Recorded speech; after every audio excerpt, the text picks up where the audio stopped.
A Nightmare on Elm Street, the definition of a classic.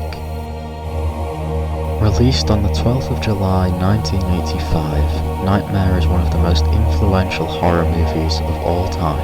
As fans of the genre, we were introduced to the dream-penetrating psycho killer we have all come to know and love. Compared to later installments of the Nightmare on Elm Street franchise, the original 1985 release was completely different tonally.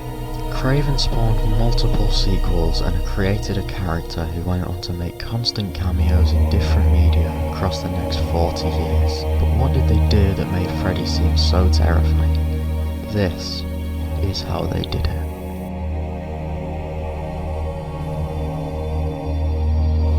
Freddy Krueger, masterfully played by Robert Englund in his career's defining performance, is one of the genre's most well-known characters. The famous fedora, matched with a tattered red and green striped sweater, are already iconic on their own. However, when you add a glove of knives being wielded by a psychotic killer who is hell-bent on murdering anyone who dares dream about him, that's when it really gives you sleepless nights. Our first sighting of Freddy is a dark silhouette in a grungy alleyway, and once his maniacal laugh is paired with the ear-piercing screech of metal on metal, you can tell that you're looking at a monster. A 4-hour makeup process was all that was needed for horror makeup icon Kevin Yeager to convert Robert Englund from a charming young actor into the horrifying child-murdering burn victim that we still see in pop culture today. David Miller, however, is the man who first created the look of Freddy Krueger for the first Nightmare movie. It really cannot be understated how important Miller and Yeager were in making Freddy Krueger an iconic horror villain. At this point, 37 years after Krueger first infiltrated the nightmares of a whole generation, he is still easily recognizable and so easy to picture. In my opinion, nobody else could have made the makeup as terrifying or iconic as Robert Englund did. The way he modified his voice to emulate a much bassier tone really added to the otherworldly charm his character portrayed. But why did Wes Craven have Krueger be a dream warrior, so to speak? Well, if you really think about it, what is scarier than a dark bedroom at night? Well, obviously, once you add the nightmare-inducing nightmare killer, it gets even worse. You can't escape Freddy. It obviously goes without saying that A Nightmare on Elm Street is a classic of the genre, and Freddy Krueger is an integral part of its huge success.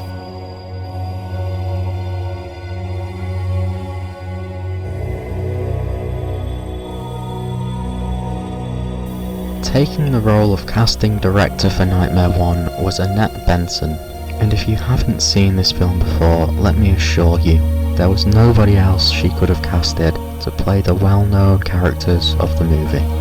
Playing our protagonist and final girl is horror icon Heather Langenkamp Anderson. This role as Nancy Thompson was the catalyst for Langenkamp's well-deserved rise to stardom, and in my personal opinion, she still doesn't get the respect she is due from this incredible performance. Langenkamp had only starred in 3 much smaller roles before the Scream Queen was cast in Craven's classic. Whilst the second Nightmare flick didn't use Heather as its Scream Queen, she reprised her role as Nancy Thompson in 1987's A Nightmare on Elm Street 3, Dream Warriors, before her final performance as Nancy in Wes Craven's New Nightmare, which released in 1994. Any fan of horror who hasn't seen any of Langenkamp's performances should definitely seek out the Craven films to see acting with a capital A. Filling out the cast of teens alongside Heather was Johnny Depp as Glenn Lance, Jesu Garcia as Rod Lane, and Amanda Weiss as Tina Gray. They perform alongside John Saxon as Donald Thompson and of course the great Robert Englund. It's a great cast that truly complements a great script, and if it wasn't obvious, they turned this into a great movie that cemented it into horror and cinema history.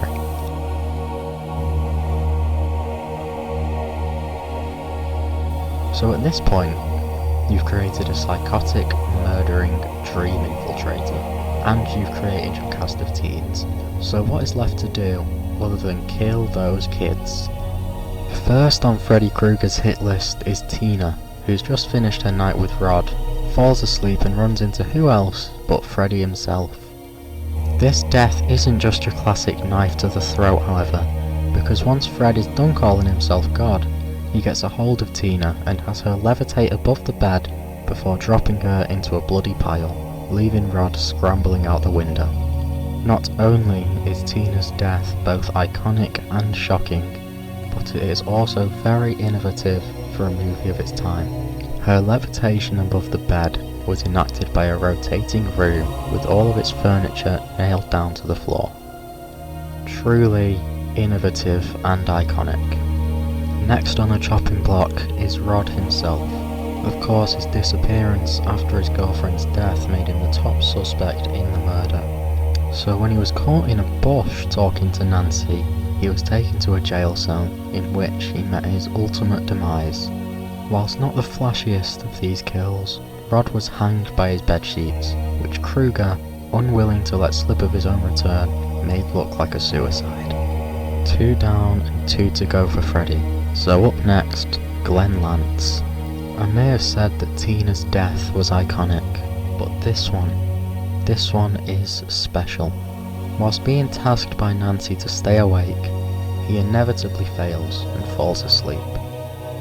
It is at this point that Freddy Krueger opens up the bed like the Undertaker bursting through the ring and pulls Glenn inside, leaving a geyser of blood behind as the only remains of Glenn Lantz.